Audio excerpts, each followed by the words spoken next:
everybody, welcome back to Unimonks. My name is Chauhan and I'll be teaching you for the CUET history domain.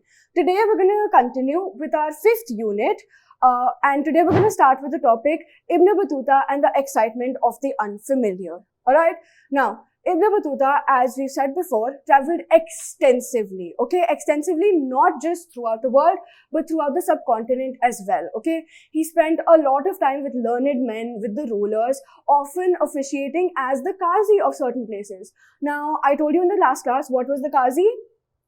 The judge, absolutely correct, a judge, apart from this, he also, because of his travels, he enjoyed the cosmopolitan culture of the urban centers, where people spoke Arabic, they spoke Turkish, they spoke Persian and other such languages, languages that he was already familiar with, Now, when he was doing all these travels, when he was traveling, meeting new people, he wrote little stories, anecdotes about them, So he wrote anecdotes about men who were known for their piety. He wrote anecdotes about kings who were both cruel and generous, So about nice kings and about bad kings.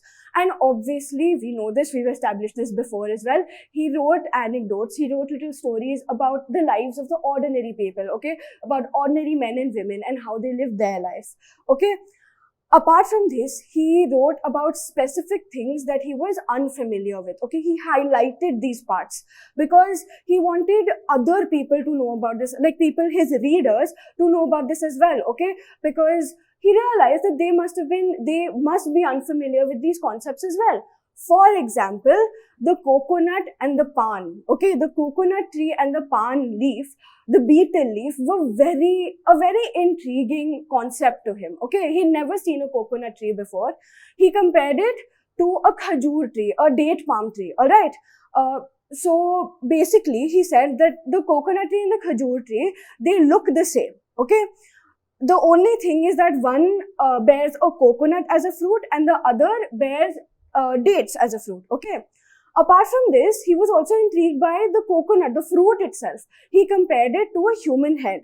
He said that the coconut looked like a human head, essentially.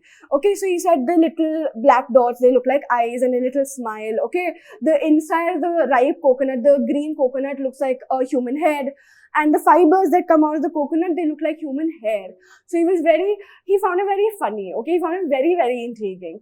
Now, apart from this, the concept of eating a betel leaf, eating a paan, he found it very funny because you take a paan leaf, you put a little bit of tuna in it, you put a little supari, something sweet, and then you eat it whole, right? He'd never seen this happen. He found it very intriguing, very, very funny, So unfamiliar things like this were exceptionally highlighted in his text, Now, Ibn Battuta and the Indian cities, So he said, Ibn Battuta says in his account, that the cities were filled with opportunities, especially for people who had the drive, the resources and the skills to prove something about themselves, to prove themselves, to do something with their lives, He noted that cities were densely populated and very, very prosperous, apart from the occasional disruptions that were caused by war, We all know this. War brings a little bit of an iffy time.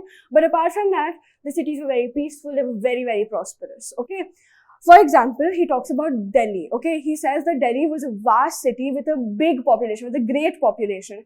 And the only city that rivaled its size was Daulatabad. Daulatabad in Maharashtra, Now, if you're liking this video, if you're liking the content you're watching so far, join the Unimonks community, become a part of us, We're going to give you strategy guidance for CUET 2024, We're going to give you strategies on how to prepare for your papers, how to crack CUET, Give your best, full marks, 200 out of 200, 600 out of 600, 800 out of 800, We're also going to give you question paper analysis, for the specific domains that you're going to be studying on.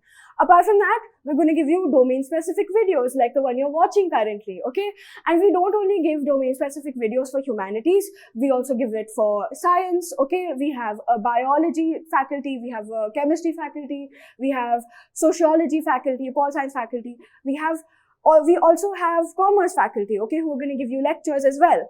Apart from that, through this, we're going to introduce you to the best teachers that you're going to find on this platform, okay? We're going to provide you with the best of the resource material, and we're going to help you any way we can to crack CUET 2024, okay? So in order to do that, you need to join our community. And how are you going to join our community? You are going to follow us on Instagram. You're going to follow us on Facebook. You're going to subscribe to our YouTube channel, okay? And finally, you're going to join the Telegram group that we've made for you. Over there, we're going to answer your queries, okay? Obviously, any trivial queries, any doubts you have regarding any domain subject, about CUET in general, okay? We're going to answer all of your questions. And we're going to give you question papers there as well, okay? Mock tests for you to practice, question paper analysis, all of that is going to happen there. So join us, okay? Use our resources to make the best of your CUET journey, to crack CUET 2024 with flying colors, alright? Okay, now let's get back to the lecture.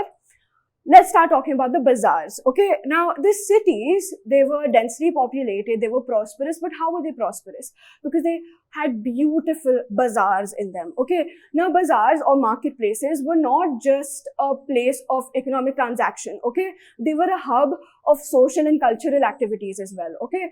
So, bazaars had mosques in them, temples in them, and they had specifically marked places for dancers, for musicians, for singers, okay? So if you've seen the movie Pakiza, okay, I know wrong audience I'm targeting, but genuinely watch the movie Pakiza, at least the beginning of it, because the opening scene of Pakiza is of a market, okay, of a market during this century only, okay, during this period.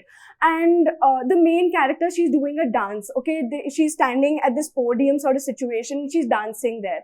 So it'll give you a sort of idea about what markets look like at the time. So she's standing at a podium, she's dancing, there's a market, proper market laid down under her, okay, there are people shopping there, there's a temple right across, okay, there are people going for their prayers, there's a mosque that people are going to their prayers for.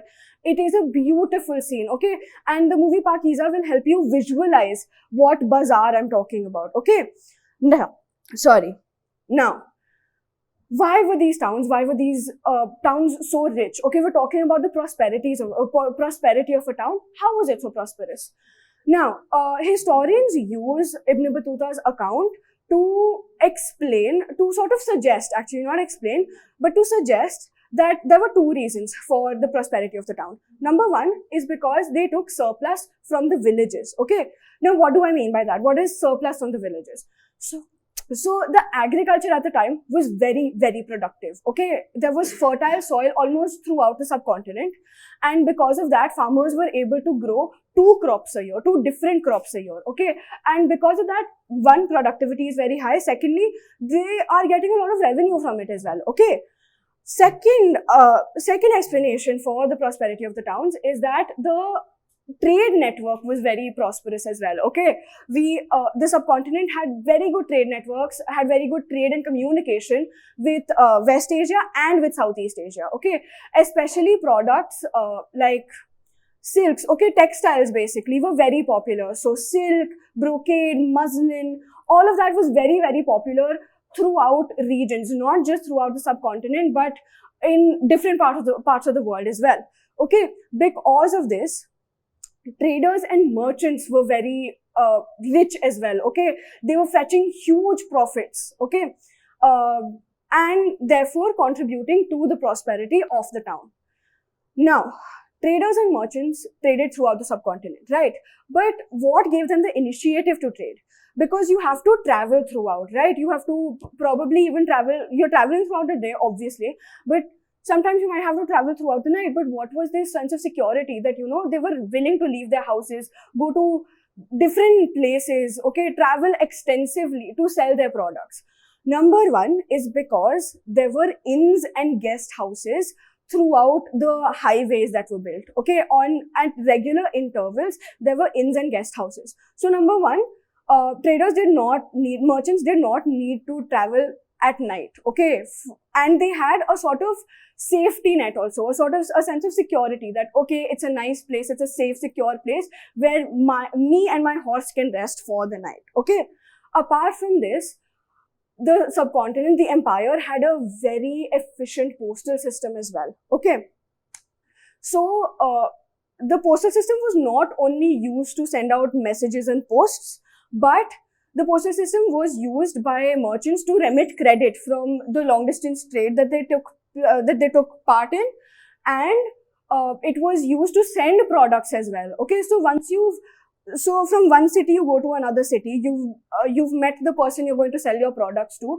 After that, you don't have to continuously go into that city back and forth. You can just send your products via the post. Okay, it will reach to that person. It was very, very efficient that way. For example, it is said, Ibn Battuta notes that it took 50 days for a post to reach from Delhi to Multan. Okay, but it was much more efficient for the espionage as well. Okay, so the espionage, I'm not going to talk about that system in this class. If you want me to talk about it, tell me in the comments down below. First, give this video a like, okay, and tell me in the comments down below if you want to know how the espionage was so efficient as well. Okay, now the espionage could cover the distance between Delhi and Multan in just 5 days.